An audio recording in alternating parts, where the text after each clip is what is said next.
Цусд сувг үзүүлж бай.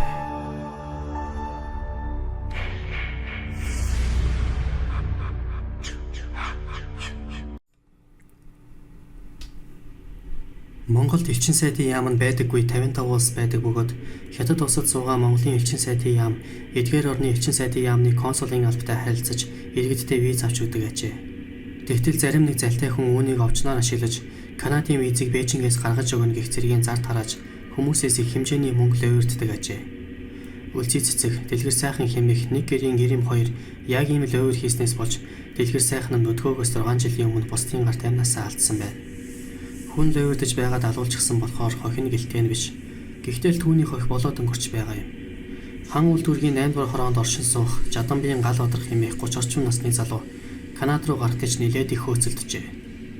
Учир нь түүний найз бүсгүй Канадад суралцдаг юмсанч. Тэгээд тэр өнгөрч хавар Канадын виз хөөцөлдөж байгаад дэлгэр сайхан үлзий цэцэг хоёртой танилцсан байна. Мань хоёр түүнд хандаж бид чамд Канадад 5 жил суух эрх олгоод өгч чадна. Хамгийн гол нь Канадын визийг Хятадд байгаа манай элчин сайдын яамнаас гаргадаг юм. Манай хамаатны хүн тэнд ажилладаг. Чи санаа зовлтгүй. 7 дугаар сарын сүүлчээр Хятадд очиод бид хоёртой уулзаарай хэмээжээ. Тиймээс гал одрах Канадад буй хайртай бүсгүйтэйгээ хамт амьдрах боломж бүртлээ хэмээн ихэд баярлаж мань хоёрыг төрүүлээд Бээжин явах үед нь бааранд дайлж цайлаа зогсохгүй онгоцны буудлын дээр гаргаж өгчээ. Тэгээд тэр 7 дугаар сарын сүүлчээр $7,000 өртөлөөд Бээжин явжээ. Үүний 4,000-ыг нь Канадын визэнд зориулахаар болж нэг ёсондоо үлзий цэцэг дэлгэр сайхан хоёрт лойр дуулах мөнгө. Тэрээр Бээжинд дөнгөж очимгцоо үлзий цэцэг дэлгэр сайхан хоёртой холбоо тогтоож тентхийн нэг тансаг ресторанд дайлж цайлсан байна. Мань хоёр түүнд ихтгэл төрүүлэхийн тулд ресторанд сайлуулсныхаа дараа элчин сайдын яамн дээр дагуулж очиод ганц хоёр таньдаг хүнтэйгээ уулзаж очирчээ. Гэвч үнэн хэрэгтээ тэдгээр хүмүүс элчингийн ажилтнууд биш, мань хоёрын урьдаас зохион байгуулсан хүмүүс байж. Зарим нь мань хоёртой ажил төрлийн шугамар ганц хоёрхан удаа уулзаж учирснаас цаашгүй байсан нь хожим мөрдөн мэцэлтийн явцад нотлогдсон байна. Мань хоёр элчин сайдын яамнаас гарангуутаа гал одроход хандаж за ер нь тун амархан бүтэх шинжтэй болчихлоо. Хамгийн гол нь чи Монгол улсад улс төрийн шалтгаанаар байж суух газаргүй болсноор гадаад руу цагаачлах гэж байгаа маягтай өргөдөл зохиож бичих хэрэгтэй. Ерөөсөө эрүүл нийгэм иргэний хөдөлгөөний тэргүүн бат зандагийн дүрд тоглох хэрэгтэй. Ингэсэн цагт чиний виз дорхноо бүтчихнэ. Тэгэхээр чи өнөөдрийн дотор ямар нэгэн өргөдөл зохиож бич. Маргааш бид хоёр тэрийг чинь аваад элчингийн газар очиод визийг чинь ногоон гэрлээр гаргаад өгье. Мөн чи 3% зураг өгөөрэй хэмээжээ. Гал одрох энэ үгэнд итгэхийн дээр итгэжээ. Гэвч зохиож бичүүлэх гээд байгаа тэр өргөдөл нь хинт ч хэрэггүй. Зүгээр л гал одроход ихтгэл төрүүлэхийн тулд санаачилсан жүжиглэлт байлаа. Гал одрох буудалдаа ирээд шүнжэнгөө өргөдөл бичиж хонсон байна. Бодвол их баригч Монгол ардын хувьсгалт нам бид бүхнийг улс төрийн тэмцэл хийхэд цагдаагийн хүчээр нугчин дардаг.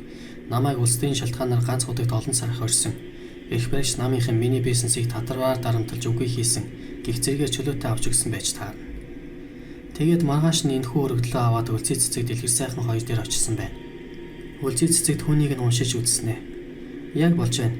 Ингээд биччихсэн байхад цагаачлалын албаны муу сайн төшөмд үнэмшгүй хайчих юм бэ. Одоо энийг англи хэлээр орчуулах хэрэгтэй. Гэхдээ энэ бол миний хийх асуудал. Гал одрохоо миний найз 3% зураг өгчих.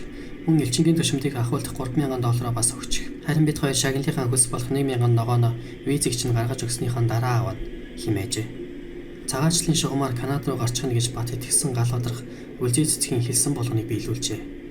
Гэвч үлзий цэцэг дэлгэр сайхан хоёр усанд хаясан чулуу шиг алга болчихсон тэр. 2 хоног, 3 хоног, 7 хоног хүлээлээ байдаггүй. Тэгээд тентхийн хүмүүсээс үлзий цэцэг дэлгэр сайхан хоёрыг асууж сургалтал мэдэх хүн байдаггүй. Өмнө нь мань хоёр элчин сайдын яамн дээр гал одрохыг дагуулж ирээд түүнд ихтгэл төрүүлэхийн тулд албаны бололтой 2-3 хүнтэй Канадын визний асуудлаар яриад байсан гэж байгаа. Гэвч тэдгээр хүмүүс нь элчингийн ажилтнууд биш, мань хоёртой хамтарч бусдыг лойрддаг этгээдүүд байж. Том хэмжээний лойр хийгээд иймэрхүү хамжигч нар цухас үзэгдээд алга болчихдог явдал бий. Бээжинд бай тухай энүүхэн Улаанбаатарт хүртэл бусдад ихтгэл төрүүлдэг хамжигч нар язганаж байгаа бөгөөд халаасны хулгайч нар хүртэл хамжигчтай болчихсон зохиж явхад аюултай лойрчин үлзий цэцэг дэлгэр сайхан хоёр юу гэж л зүгээр суу гэжтэй. Гал одрох мань хоёр лойр дууснаа мэдээд дэмэл өөрийгөө харааж зүгчээ. Канадын виз ч байхгүй, $3,000 ч байхгүй. Бөөн гүнийг царайлсан амтан буудалдаа ир гэж иржээ. Гэвч түүний сэтгэл тайвширсангүй. Үлзий цэцэг дэлгэр сайхан хоёрыг олохын түүс болжээ. Тэгээд Бээжинд биеэ үнэлж байсан хоёр монгол янхантай уулзаж өөртөөгөө хамт авахулсан дэлгэр сайхан үлзий цэцэг хоёрын зургийг үзүүлээд энэ хоёр хүнийг олж игэл та хоёрт $1000 өгнө гэж амлажээ. Цаад хоёр нь монголчууд Бээжингийн ямар газар цугладаг, хаагур оргондог зэргийг 10 хуруушигээ мэддэг. Нэг ёсондоо Бээжин хотыг нүхэлчихсэн улс байж.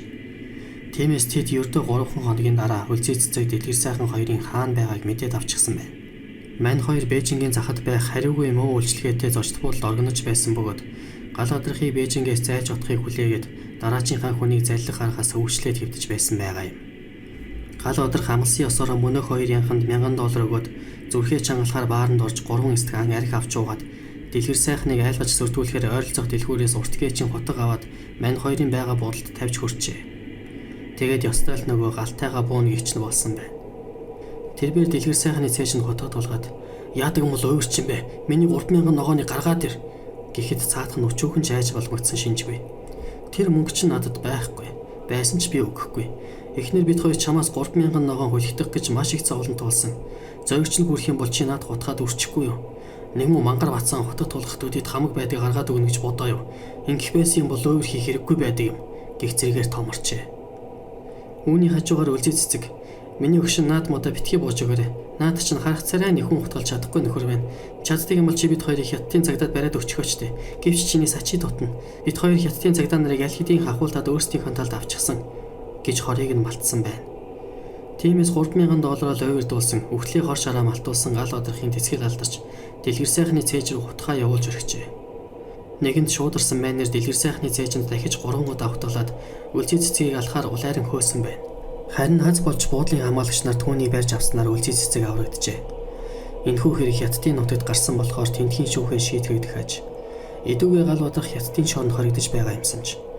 Талигач нөхөртөөгөө хамтарч лойр хийсэн үлзий цэцэг мөн тэнд хоригдож байгаа бөгөөд өөрөө хэргийн эзэн Хэнгэргийн дөхөр мөртлөө миний нөхрийн амийг хүнээсэн гал одроход цаазаар авах ялганоож өгнө үү гэсэн өргөдөл гаргажээ.